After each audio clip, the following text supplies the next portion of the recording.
This is Dr. Sandra Musial of Plant Docs, and today we're going to be doing a shop with the doc at Whole Foods in Providence, Rhode Island. All right, so we're going to start today in the produce department with the most important, most nutrient-dense vegetables that we have, and kale is one of them. This is a dinosaur kale, also called lacinato kale, but you can get it in a box variety or in a curly variety. And we have arugula and spinach and baby greens. These are all washed is the easiest way, but you can also get these bundled varieties, and all you need to do is strip the stems from the collard greens and the kale. They're too tough to eat. Over here we have Swiss chard, and these stems are really rich in antioxidants. And so I strip the stems and chop them up first, and you get lots of nutrition, and then throw in the greens afterwards. So here's the bok choy. This is the big adult bok choy. I chop the stems up first because they take a little time to get a head start, and then you can do the leafy greens afterwards. And there's oftentimes baby bok choy, which is a smaller variety. One of the most important vegetables are the cruciferous vegetables, and those include the broccoli, which is the most popular, and cauliflower. And sometimes there's colored varieties of cauliflower. Those are great. The cabbages, the red cabbage, regular cabbage, the Napa cabbage.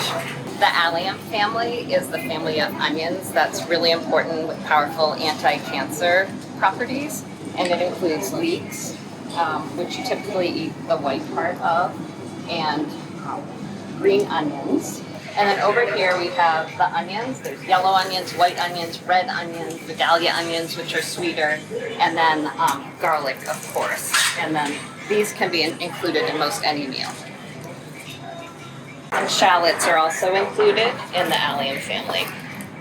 It's important to try to get a variety of rainbow colors every day. You want to try to eat all the different colors of the rainbow, the different phytonutrients. So you can have the red peppers, yellow, orange, the different colored squashes, purple eggplant, and all of the green vegetables like artichokes.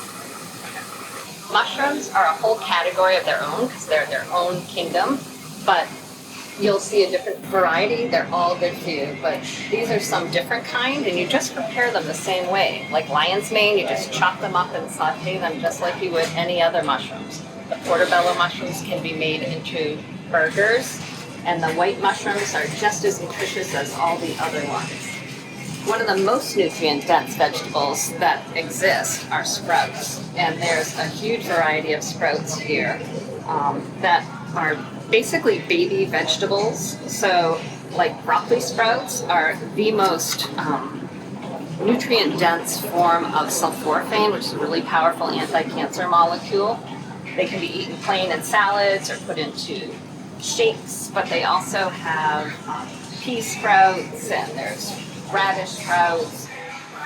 All right, when we talk about seasoning, we have herbs and spices, and ginger and turmeric are two that can be found in their actual whole form, and they're powerful antioxidants and anti-inflammatory agents. So they look very similar, but the ginger is, yellow, pale white. And the turmeric is usually found nearby and is a bright orange on the inside. It's the most economical and nutrient-dense form of food you can buy. And then you can get fresh herbs, like here.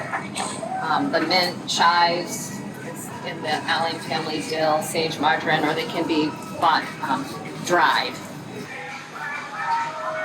Potatoes are an important carbohydrate that's healthy and a whole food. The healthiest ones are the orange sweet potatoes and the Japanese sweet potatoes. But regular potatoes are pretty healthy and full of nutrition as long as they're not French fried or potato chipped. Another option for vegetable is the frozen section. And you can get just about anything frozen and, ready to be steamed. Like broccoli, peas, corn, beans, carrots. It can be more economical.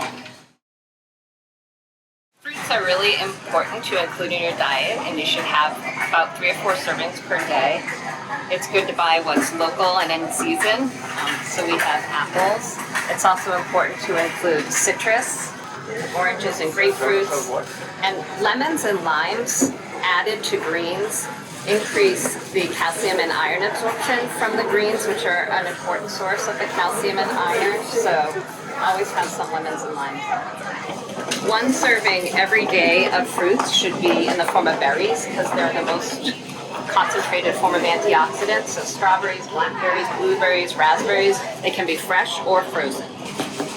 Golden berries are another popular berry that we're starting to see, and they're very powerful antioxidants and anti-heat. Sometimes when fruit is not in season, you can find anything in the frozen section. I always love having frozen mango, blueberries, strawberries in my freezer for smoothies or to add to my cereal in the morning. Some of the highest antioxidant fruit are cranberries, and these are very seasonal, so it's great that you can get them year-round in the freezer. And also cherries usually are only found in the spring, and they're always in the freezer. Dark sweet cherries, these are delicious to add to any smoothie. Now we're going to talk about whole grains, and what better way to start your day than with a bowl of rolled oats. And the best is to get the steel-cut oats, which are in their more whole form, but these old-fashioned oats are the next best thing. As far as prepared cereals go, there's very few that kind of meet the Plant Docs criteria of the first three ingredients having no sugar, refined flour, or oil. But grape nuts is one of them. This brand of Nature's Path, but if you look at the ingredients, sugar is the third ingredient, but it's better than most cereals. When I do buy a flake cereal, this is the one I buy, the Heritage Flakes. It does have sugar added, but it's the fifth ingredient. The Ezekiel cereals are one of my favorite kinds of cereals because they have no sugar added and no oils. The best whole grains are those found in the whole form.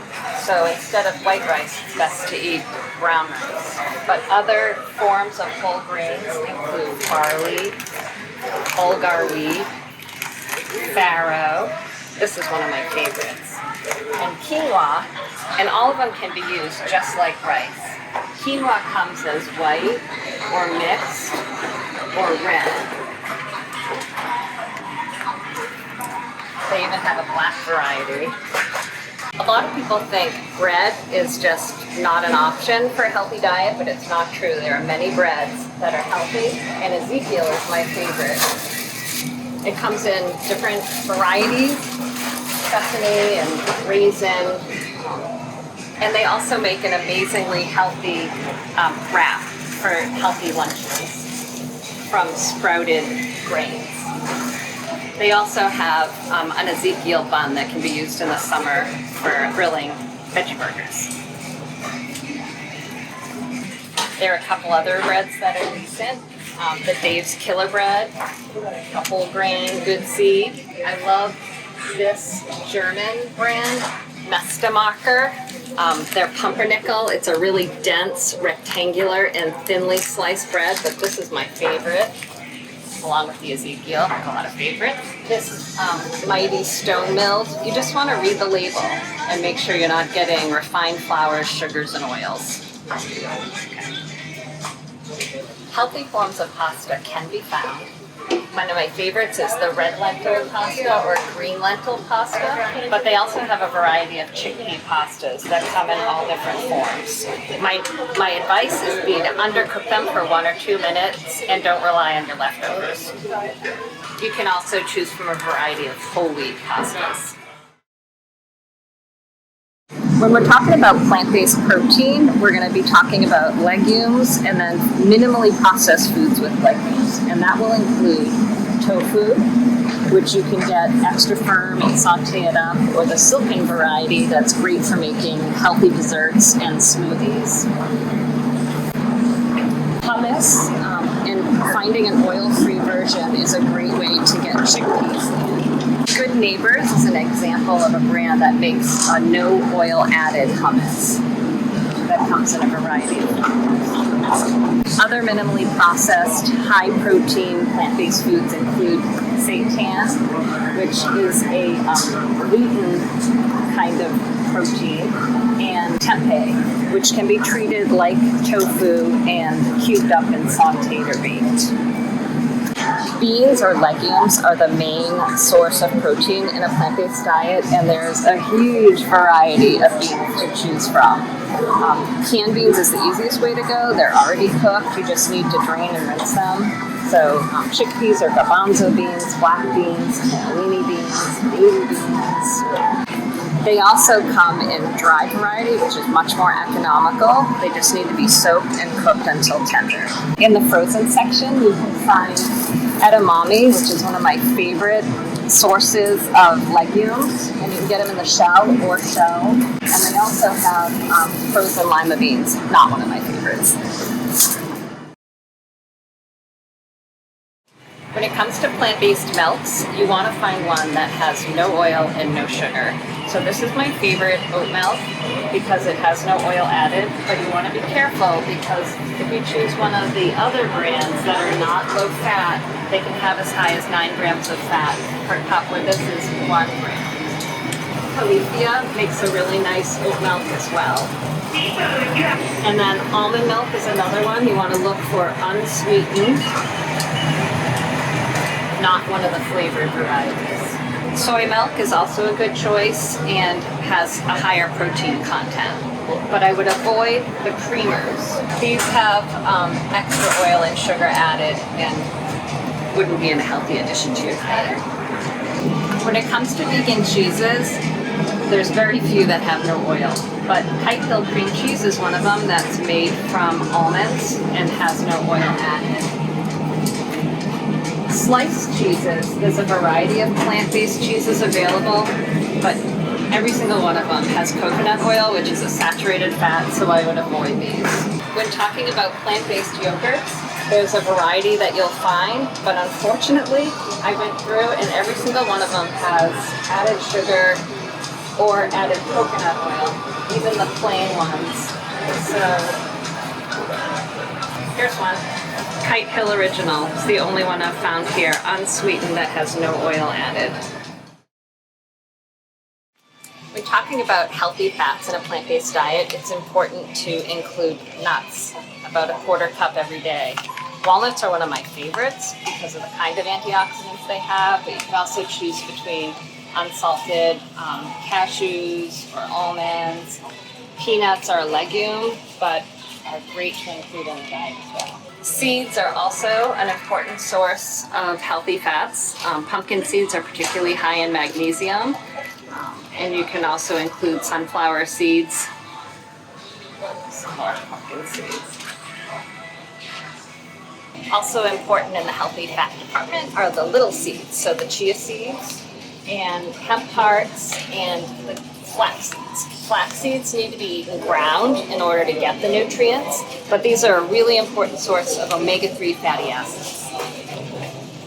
Other sources of healthy fats are avocados and whole olives.